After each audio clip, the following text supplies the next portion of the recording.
오늘 말씀은 제사장과 선지자들의 죄에 대해서 꼬집어서 주시는 말씀입니다. 예레미야가 받은 말씀인데요.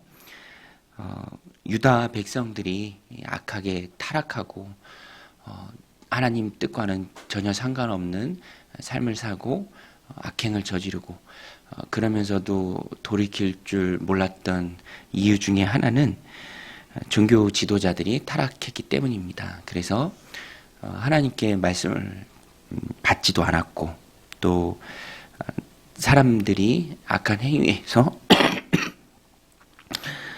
돌이키라고 말하기는커녕 오히려 괜찮다, 평안할 것이다 라고 오히려 안심케 하고요. 또 책망하고 그래서 회개하고 돌이키게 하는 것이 아니라 그냥 죄악을 계속 저지르도록 부추겼다라는 것입니다.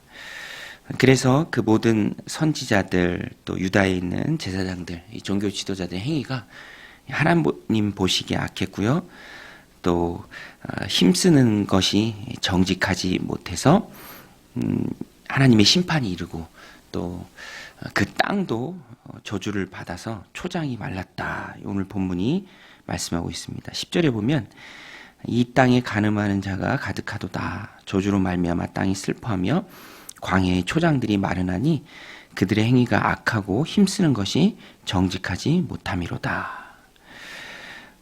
그리고 11절에도 보면 그들의 죄악이 얼마나 심각했는지 하나님께서 내 집이라고 하면은 성전을 말합니다. 성전에서도 죄를 지었습니다. 그것을 하나님이 발견할 정도로 그들이 부패했죠. 11절에 여호와의 말씀이니라 선지자와 제사장이 다 사악한지라 내가 내 집에서도 그들의 악을 발견하였노라.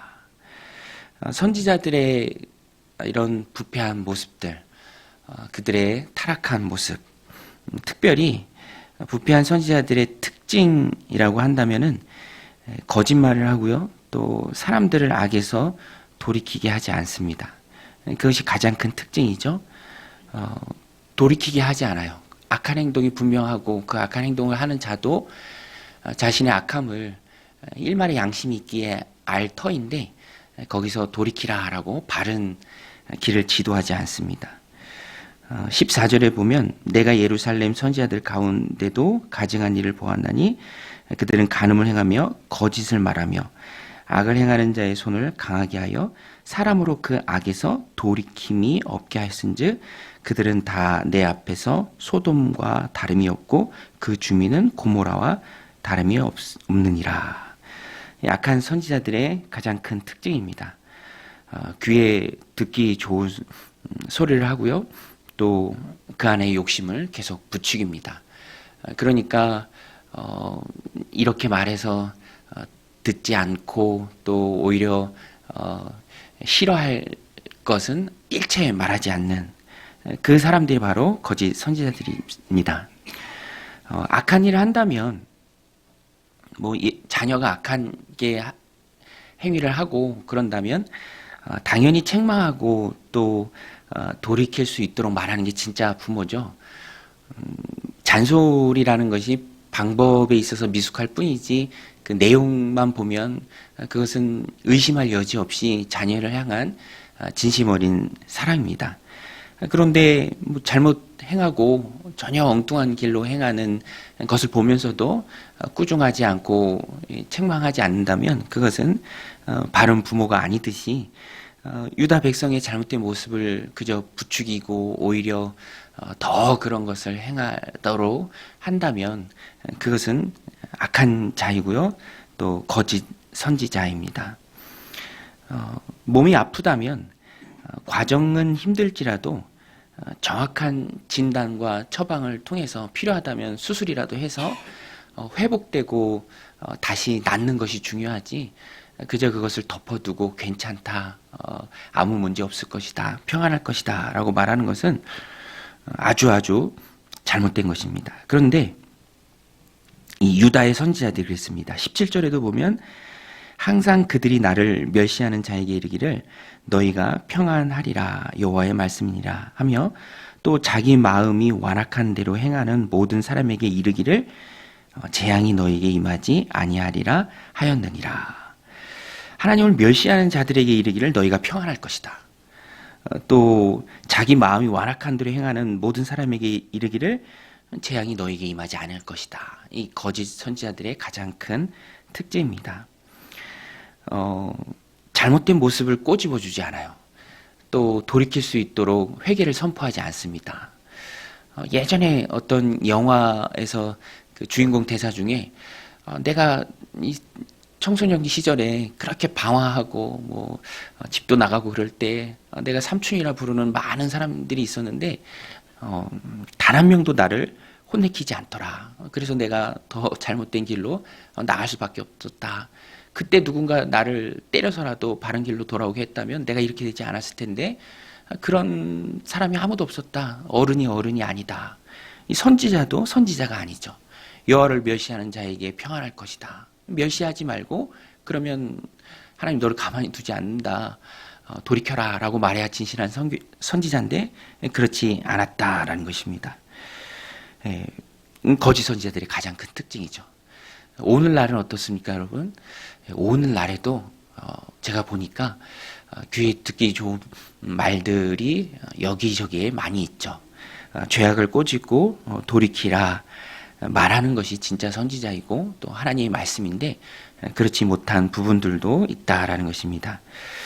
그래서 오늘을 살아가는 우리에게 필요한 것이 무엇입니까? 오늘 말씀에 자연스러운 적용이 되겠죠. 누구를 따라가느냐도 그 사람의 책임이다라는 것을 우리가 기억해야 합니다. 분별해야죠.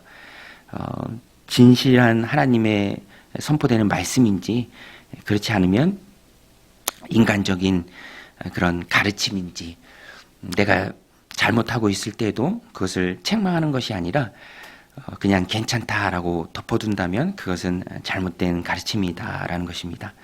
그래서 오늘 말씀에 보면 거짓 선지자들을 백성들이 어떻게 대해야 하는가, 그들의 말을 듣지 말라라고 되어 있습니다. 16절에 보면 만군의 여호와께서 이와 같이 말씀하시되 너희에게 예언하는 선지자들의 말을 듣지 말라. 너희에게 예언하는 선지자들의 말을 듣지 말라. 그들은 너희에게 헛된 것을 가르치나니 그들이 말한 묵시는 자기 마음으로 말미암은 것이요 여호와의 입에서 나온 것이 아니니라.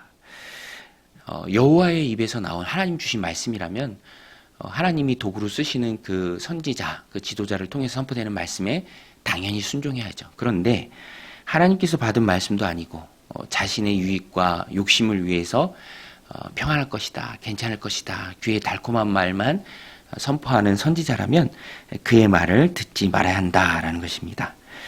따라가지 말아야죠. 따라간다면 그 책임은 그 사람에게 있는 것입니다. 왜 이단 사이비 교주들이 흥왕하고 있습니까? 거기에 따라다니고 또 다 갖다 바치는 사람들이 있기 때문에 흥왕한 것이죠. 그래서 우리는 성도는 항상 깨어서 하나님의 말씀의 진리의 선포됨을 볼 수 있어야 하고요. 또 성령의 조명하심을 통해서 분별할 수 있어야 한다라는 것입니다. 어떻게 분별할 수 있습니까? 오늘 말씀에 사실 그 내용이 다 담겼죠. 내가 귀에 듣기 좋은 말을 선포하는지, 그렇지 않으면 조금은 불편할지라도 책망하는 말씀이 포함된 그런 하나님의 말씀이 선포되고 있는지 우리가 우리의 삶을 보면 알 수 있습니다. 내 행위를 봐도 알 수 있고요. 그런데 그것을 콕 집어서 돌이키기를 선포하는 말씀이라면 그것은 하나님의 말씀이고요. 그렇지 않고 그냥 평안만을 선포하고 괜찮을 것이다, 안전할 것이다 라는 그런 말씀은 진실한 하나님의 말씀이 아니다라는 것입니다. 오늘도 이 말씀 마음에 새기고 특별히 이 말씀을 통해서 우리에게 주시는 메시지를 꼭 붙들고 성령님 나에게 조명하심을 주셔서 정말 여러 하나님의 말씀이 이 땅 가운데 하나님의 말씀이라고 생각되는 그런 말씀이 참 많이 난무하는데 우리가 하나님의 성령의 조명하심으로 밝히 깨닫고 또 분별할 수 있고 그래서 진실한 하나님의 말씀을 믿음으로 받을 수 있도록 하나님 은혜를 부어 주옵소서라고 하나님 앞에 기도하고요. 또 그 가운데 우리가 하나님의 말씀을 또 열심히 먼저 배워야죠. 우리 마음 가운데 높아진 마음이 있다면 하나님의 말씀이 들어오지 못합니다. 우리가 진실하게 하나님의 말씀을 깨워서 배울 때 또 세상에 잘못된 것을 우리가 분별할 수 있다라는 것입니다. 오늘 말씀 마음에 새기고 하나님 성령의 조명하심 주셔서 분별하게 없어서 또 하나님의 말씀을 열심히 배워서 진실한 하나님의 말씀 또 이끄심을 우리가 분별하고 따라가게 없어서 오늘 말씀 붙들고 기도하며 나아가도록 하겠습니다.